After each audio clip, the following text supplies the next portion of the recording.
Go.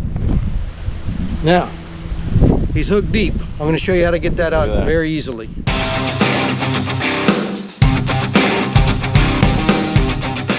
Now, I think you can see, even with circle hooks, you can gut hook a fish.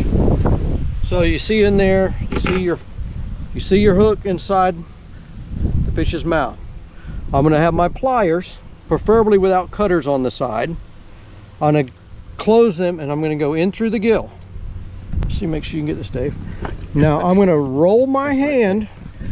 I'm going to roll my hand this way when I grab it. I don't want to grab the hook this way because now the hook point is down. So if I grab it like this, I can't roll my hand far enough back. So I'm going to go in through the gills with my pliers closed. I'm going to grasp the hook. I'm going to roll it all the way around backwards and she pops right out. Almost every time comes out that easy. So always remember, go in with your pliers closed. If you don't, you'll grab the gill and you'll break his gills. You're probably going to die.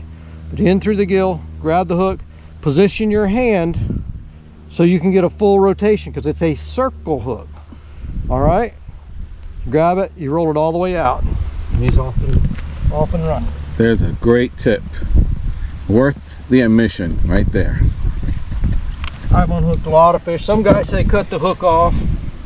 I would have had to cut a pile of hooks off, and you know, when they're $1 a piece, I don't think it helps the fish. And if I can get one out that easily, if I can get the hook out that easily, I think it's probably better for the fish than to cut it off and leave it in them. I had a fish today that a client caught that he was hooked on the right side of the mouth, and there was a huge worm hook that somebody had broken off in his cheek. So fish can survive with hooks in them. I prefer to send them off without any new jewelry, if possible. Another tip on dehooking a fish. Now, if I can see the hook in the throat, if I can see it, I can get it out pretty easily.